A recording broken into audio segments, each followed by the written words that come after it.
Joining me now, a public affairs analyst, Dr. John Ekundaya, for more on this. Thank you for joining us on TVC News at 1. State of emergency on food security. Help us understand the implication of this directive.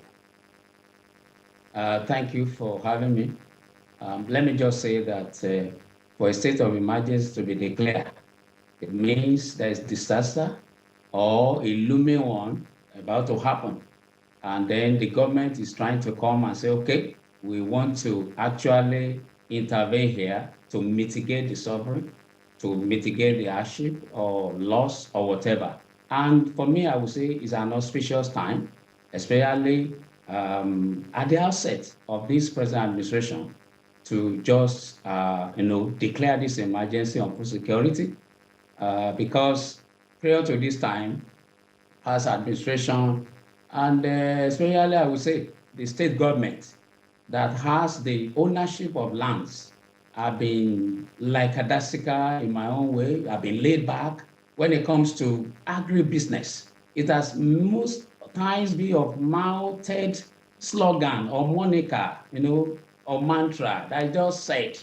And at the end of the day, for me as a development analyst, when you look at the outcome after 1 year, 2 years of a state governor being there, you see, and part of the KPIs, the key performance indicator, is you go to the market after 2 years.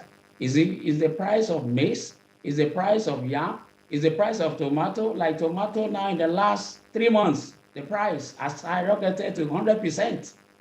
So as these prices gone down, or are these prices the same, then these are the outcome we can see. Not that we just talk and some of us will launch programs and it will be with fanfare, spend a lot of money. But 6 months down the line, among the states, 6 months, 9 months down the line, we have tangible out, which we can say, prices of food are going down, but there are more supplies coming to the market. We cannot see this. So I would say it's an auspicious time for Mr. President doing it. But then it shouldn't just be a mounted mantra.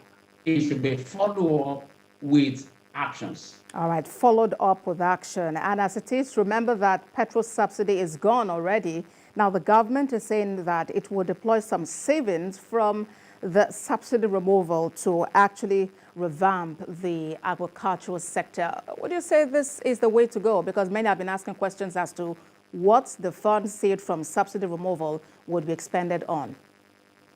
Actually, I believe this is just one of the ways in which the effect of the fuel subsidy removal could be mitigated. If you can recollect, the special advisor on communication strategy and special duties to the president, Mr. Dele Alake, was saying this government is not just about bringing palliatives, but actually about interventions, and I mark his word. And I believe this is one of those interventions, especially if the government could adhere to 5 steps that are very key in state of emergency declaration. Number 1 is prevention.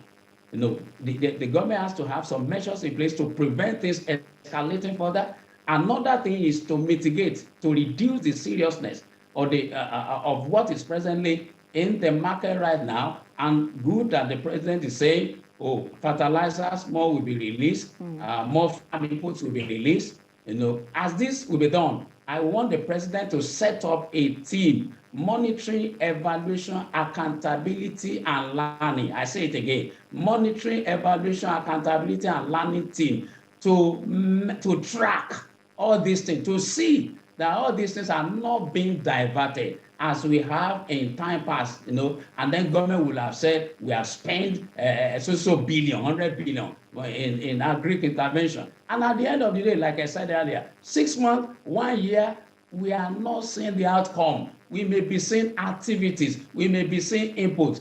Silo is maybe, this one is made on. But if 6 months, if 1 year, the prices of items, because it's still coming, we want to actually reach the poor of the poor, in the language of Mr. Dele Alake. So if these things are not properly tracked in applying proper monitoring, evaluation, accountability to, it will still be like money down the drain. All I'm right. talking about even these steps. There's a need also for the government to show preparedness.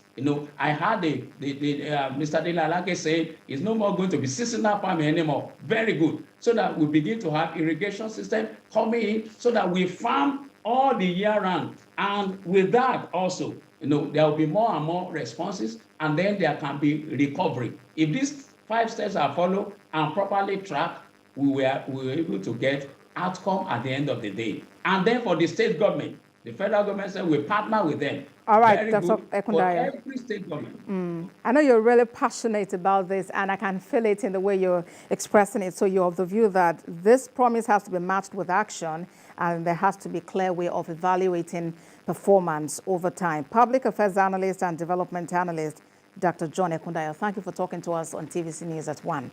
Thank you. Thank you for having me. Thank you.